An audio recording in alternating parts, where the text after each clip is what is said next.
ভিডিওতে আপনারা দেখতে পাচ্ছেন ইমাম হাসান পাস, যা ময়ূর ১০ লঞ্চের ৪৫ মিনিট আগে ছেড়ে আসে ঢাকা ঘাট থেকে। ৪৫ মিনিট পরেও ইমাম হাসান পাস পাসকে ওভারটেক করে ময়ূর ১০ সামনে দুর্বার গতিতে এগিয়ে যাচ্ছে এবং ইমাম হাসান পাস ৪৫ মিনিট আগে ছেড়েও ময়ূর ১০ লঞ্চের পিছে পড়ে আছে। প্রতিদিন এইভাবেই ইমাম হাসানকে ওভারটেক করে ময়ূর ১০ চলে আসে চাঁদপুর ঘাটে। অবাক দৃষ্টিতে চেয়ে থাকে ইমাম হাসান পাসের যাত্রী ও লঞ্চের কর্তৃপক্ষবৃন্দ। যাই হোক, খুব মজার একটি ভিডিও দেখালাম।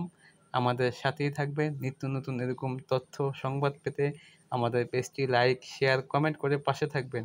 পাশে থাকার জন্য আপনাকে ধন্যবাদ এবং নিত্য নতুন ভিডিও পেতে আমাদেরকে সহযোগিতা করবেন, পাশে থাকবেন। এই বলে আজকের ভিডিও শেষ করলাম। ধন্যবাদ।